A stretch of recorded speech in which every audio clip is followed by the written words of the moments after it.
Bonjour et bienvenue dans cette nouvelle émission offerte par KB Group Real Estate Luxembourg. Le sujet du jour est la domiciliation. Nous sommes avec un expert du domaine. Bonjour Stéphane Michelot. Bonjour, Comment vas-tu? très très bien, Eh bien, super, en tout cas ravi que tu as honoré cette invitation. heureux d'être là. Eh bien, super. Donc voilà, Stéphane va un petit peu nous donner les procédures et astuces pour bien domicilier son entreprise. C'est un sujet important. Pourquoi je voulais en parler aujourd'hui?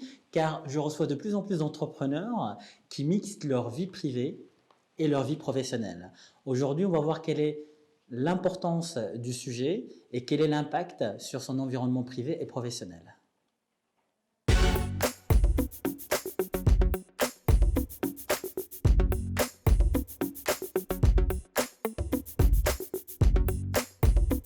Nous allons pouvoir rentrer au cœur du sujet qui est la domiciliation et nous allons essayer de vous éclairer au mieux grâce à quelques exemples concrets. Stéphane, je suis commerçant, je signe une belle boutique. Alors, je domicilie où mon entreprise? Alors vous avez trois possibilités qui s'offrent à vous. Première possibilité, c'est que vous mettez sur votre lieu d'exploitation votre siège social. Deuxième possibilité, vous mettez votre siège social dans votre lieu d'habitation et vous gardez votre lieu d'exploitation ailleurs. Dernière possibilité, c'est que vous gardez un lieu d'exploitation et vous mettez votre siège social dans un lieu dédié uniquement à la gestion de votre entreprise. Donc, tout dépend bien sûr de l'importance de l'activité et suivant les besoins. Suivant votre envie aussi. Exactement. Nous allons partir sur un autre cas. Je suis consultant. J'ai pas forcément un besoin d'accueillir des clients dans un bureau ou dans un commerce. Donc, comment ça se passe? Alors là, il faut faire attention à trois choses. Première chose, il faut savoir qu'il y a des zones à respecter. Il y a des zones résidentielles, des zones mixtes, des zones commerçantes. Dans une zone résidentielle, malheureusement, si vous appartenez à cette zone-là, vous ne pourrez pas mettre votre siège social à la maison. Ça porte bien son nom, zone résidentielle. Zone résidentielle. Zone résidentielle, nous ne pouvons pas domicilier sa société chez soi. Non. Très bien. Zone mixte et zone commerciale, vous pouvez le faire. Parfait. Attention, dans une zone mixte, vous allez vous retrouver peut-être dans un immeuble. Si vous êtes dans un immeuble, il faut regarder le règlement de la copropriété s'il le permet. S'il ne le permet pas, il faut demander l'autorisation de la copropriété, sans oublier l'autorisation du propriétaire. Donc c'est très important, même si on est en zone mixte, de faire les démarches nécessaires. Donc il faut s'intéresser, il faut être curieux. Comme on dit, il vaut mieux prévenir que guérir. Demandez le règlement d'intérieur de la copropriété pour voir si vous avez déjà une préautorisation pour l'ensemble des copropriétés, pour pouvoir domicilier sa société ou pas. Si ça se trouve, il y a déjà un médecin, un avocat dans la résidence ou autre activité. Il suffit de regarder les boîtes aux lettres. Déjà, c'est un point qui va vous aider. Bien sûr, pour la demande aux propriétaires, moi, ce que je vous conseille dans mon secteur d'activité, c'est que dans le bail de location, vous stipulez bien comme quoi vous allez sous-louer à votre entreprise une partie de l'appartement. Parce que finalement, la loi, elle dit quoi? Il faut quelque chose de physique. Alors, la loi, elle est relativement précise de ce côté-là. Il faut, même si vous mettez votre siège social dans votre appartement, il faut que vous ayez un espace dédié à votre gestion de l'entreprise, votre siège social. C'est-à-dire qu'il y ait une substance. Cette substance se caractérise par différents points. Le premier point, c'est qu'il faut avoir, comme on vient d'évoquer, un espace dédié qui peut être concrètement un bureau, une table, une armoire. Dans cet espace dédié, il doit y avoir tous les papiers administratifs de la société. En cas de contrôle. En cas de contrôle. Ça peut être les factures, les extraits bancaires, ça peut être aussi les papiers administratifs, les numéros de TVA, les autorisations de commerce. Les autorisations de commerce. Exemple aussi, ça peut être les contrats de travail. Tout doit être dans ce lieu centralisé. Très bien. Donc, il est très important d'avoir un endroit physique et pas confondre son logement personnel avec son espace d'exploitation. Tout à fait. Ça doit être bien séparé. Alors, conseil commercial, c'est le contraire. Non, on ne peut pas résider. Alors, effectivement, quand vous êtes dans une zone commerciale, effectivement, c'est totalement le contraire.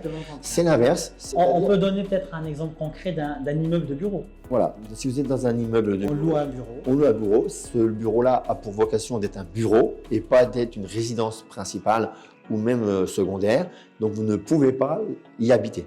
Très bien, donc faites attention parce que j'ai déjà eu le cas où un client m'a demandé un bureau en location et il est parti établir sa résidence. Bien sûr, la commune a refusé tout simplement parce que ça devient un changement d'affectation et pour cela, c'est encore toute une autre démarche. Donc voilà, donc on voit un petit peu les différents aspects de la domiciliation quand on est commerçant ou quand on est tout simplement indépendant. On exploite son propre business dans le conseil, parce que finalement il y a plein de monde qui n'a pas forcément besoin d'un bureau. Donc on peut très bien travailler de chez soi du moment qu'on sépare bien l'activité et la vie privée. Tout à fait. Stéphane, il voudrait attirer l'attention sur un fait, il y a des sociétés qui ont que des boîtes aux lettres. Alors ceci est totalement interdit pour les sociétés commerciales. Ça reste accessible pour les sociétés financières. Peut-être qu'on pourrait leur expliquer qu'est-ce que c'est qu'une boîte aux lettres. Parce qu'en général, on parle de fiduciaires, d'avocats. Une boîte aux lettres, c'est tout simplement, ça porte bien son nom, c'est mettre le nom d'une entreprise sur une boîte aux lettres. Alors qui a le droit de domicilier ce type de société et pourquoi et comment et quel type de société peuvent être uniquement domiciliées dans une boîte aux lettres? Alors, tous ceux qui peuvent être domiciliés, c'est les sociétés financières, de type Soparfi par exemple, ou ce qu'on appelait anciennement les holdings. Après, les personnes qui peuvent le faire, c'est très réglementé également. Il n'y a que les avocats, les experts comptables, les notaires, les banques. Oui, donc c'est très réglementé. Tout à fait. Donc, n'oubliez pas, c'est très important pour une exploitation commerciale, il faut avoir un bureau physique. Et réel. Comme Stéphane nous a expliqué tout à l'heure, un vrai bureau. Un vrai bureau. Stéphane, nous pouvons quand même parler d'un autre système de domiciliation qui est bien pratique et qui est le coworking. Oui, à Luxembourg, il y en a énormément, tout simplement parce que ça permet à un entrepreneur de se lancer à moindre coût. Je sais que tu le pratiques dans tes bureaux. D'ailleurs, là où nous sommes aujourd'hui, il y a un espace de coworking. Effectivement, nous avons un espace de coworking. Par exemple, les locataires ont accès au Wi-Fi, au réseau, aux salles de réunion. Ils ont un accueil commun. Donc, ils ont beaucoup de prestations annexes qui sont annexées. Et je veux dire, il y a le bureau, il y a tout. Il faut juste qu'ils viennent avec leur ordinateur. Ils peuvent imprimer sur place. Imprimant tout ce qu'un bureau peut offrir. Ils ont l'opportunité d'avoir un bureau fonctionnel avec bureau, chaise, armoire qui ferme. Tout complet en fait. Tu donnes les stylos aussi, les feuilles? Non, malheureusement pas encore. Donc le coworking est une solution qui est quand même de plus en plus pratiquée. Est-ce que c'est pas indiscret si je te demande quel est le prix d'un bureau? Non, c'est pas du tout indiscret. Nous, on commence à partir de 280 €. Très bien. Qui est un prix très attractif vu les services, car s'ils doivent acheter le bureau, payer, rentrer Internet, etc. Les assurances, tout ça est pris en compte. L'électricité, l'eau, l'assurance. La climatisation, tout est pris. C'est cadeau? Tout, presque, presque effectivement, presque c'est cadeau. Eh ben, écoutez, franchement, moi personnellement, pour les activités qui demandent en tout cas un lancement rapide et qui n'ont pas besoin d'une structure développée, pour démarrer, c'est magnifique. C'est vraiment très pratique puisque le chef d'entreprise, dans un même lieu, va pouvoir avoir plein de solutions à sa disposition à moindre coût. Et quand on sait la difficulté de se lancer en termes de trésorerie pour un nouveau entrepreneur, je pense que ça peut être intéressant effectivement. Eh bien, écoute, je pense que cette solution est intéressante. Et moi, j'irai même plus loin. En coworking, ça veut dire qu'on cohabite avec d'autres entreprises. Donc, ça permet pour un jeune entrepreneur d'échanger avec différentes entreprises. Ça peut créer des liens commerciaux. Tout à fait. Ça fait une émulsion des compétences. Il peut y avoir des compétences diverses d'ailleurs dans des secteurs divers. Et effectivement, la proximité permet d'acquérir certaines compétences également plus rapidement. Dans ton cas, c'est encore plus intéressant, je trouve, parce que tu as ta fiduciaire qui est aussi… Tout à fait, qui est collée au coworking. Ouais. Donc là, effectivement, nos clients ont cette chance-là et ils nous le disent en tant que tel. C'est-à-dire que quand ils ont une question, ils ouvrent leur courrier, ils passent la porte, ils ont la réponse instantanément. Ça doit être rassurant pour le jeune entrepreneur. On se pose tellement de questions au début, est-ce qu'on fait bien, est-ce qu'on fait mal? Nous pouvons peut-être donner l'adresse de ton espace de coworking et ta fiduciaire, parce que finalement, les gens voudront peut-être des conseils. Tout à fait. Alors, notre adresse pour la fiduciaire, on est au 72 rue du Canal à Esch-sur-Alzette et le coworking est au 74 rue du Canal à Esch-sur-Alzette. Alors, nous allons parler d'autre chose. Donc, on évolue, on est à la maison, on est dans un coworking. Et ben, demain, ma société se développe. Et ben, j'ai besoin peut-être de changer d'adresse ou de changer de ville. Comment ça se passe dans les deux cas, si je reste dans la même commune, si je change de commune? Donc, quelle est la réglementation pour savoir un petit peu où est-ce que je vais? Parce que le but, c'est quand même de grandir, de pouvoir évoluer et de connaître un peu les règles du jeu. Si effectivement, au cours de la vie de la structure ou de votre entreprise, vous êtes amené à déménager votre activité, il va falloir effectivement modifier les statuts, puisque dans les statuts d'origine, il y avait l'autre adresse. Donc, il va falloir passer par un acte notarié seulement si vous changez de commune. Ça veut dire que si on reste dans la même commune, il n'y a pas d'acte notarié, juste un acte sous seing privé, qui se constitue d'ailleurs par une assemblée générale.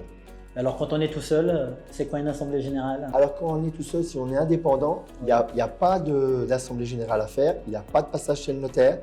Par contre, il faut informer le registre du commerce que notre adresse professionnelle a changé. Quand on est dans la même commune, hein? Non, quand on est indépendant. Alors, quand on est indépendant, il n'y a pas besoin. Même si on change de commune? Même si on change de commune, il faut juste renseigner le registre du commerce. Et quand c'est une activité commerciale? Quand c'est une société, une activité commerciale ou une société, là par contre, il faut regarder. Si on change de commune, on passe chez le notaire. Si on ne change pas de commune, un acte sous seing privé est suffisant. Super. Donc je pense que c'est clair. Donc il n'y a rien qui vous empêche, avec toutes ces solutions, d'évoluer. Nous pouvons très bien changer d'adresse à tout moment. Bien sûr, passer devant acte notarié, ça a un coût. En général, c'est aux alentours de 1100, 1200 euros pour l'acte notarié. Donc c'est vraiment une approximative, c'est les prix un peu pratiqués au Luxembourg. Pour la cession privée, il faut compter quoi? C'est rien, c'est les frais comptables. Oui, c'est ça. Nous, la rédaction. Oui, entre 400 et 500 euros. Et donc, franchement, quand on évolue, je pense que c'est des coûts qui sont acceptables et nécessaires pour son développement.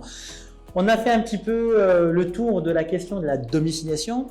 Bien sûr, ne pouvons pas vous donner tous les conseils et astuces en si peu de temps. Un échange est le bienvenu en ce qui me concerne dans mes compétences. Pour toute la partie fiscale et domiciliation, on a aussi Stéphane qui est à votre service. N'hésitez pas. Peut-être un petit mot pour la fin?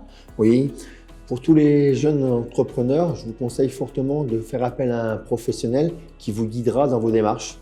Que ce soit fiduciaire, agence immobilière, ils ont besoin de qui encore? C'est tout. Hein. C'est tout déjà, c'est déjà pas mal. Avocat quand c'est peut-être un peu plus complexe ou plus spécifique parce qu'il y a des associés, il y a des termes peut-être, des clauses à mentionner. Sinon voilà, donc nous sommes à votre service. Si vous avez déjà un conseiller en immobilier ou une fiduciaire, contactez-les. Sinon, bien sûr, vous êtes les bienvenus. Comme d'habitude, vous voyez nos coordonnées, vous pouvez nous appeler, nous envoyer des emails, des messages. Nous sommes sur les réseaux sociaux. Je pense qu'on est dans l'air du temps, Stéphane. Hein? Ah oui, on y est. En tout cas, on fait l'effort nécessaire pour vous satisfaire au mieux. Ça a été un vrai plaisir de partager ce moment avec toi. De même. À très bientôt pour une prochaine émission. À très bientôt.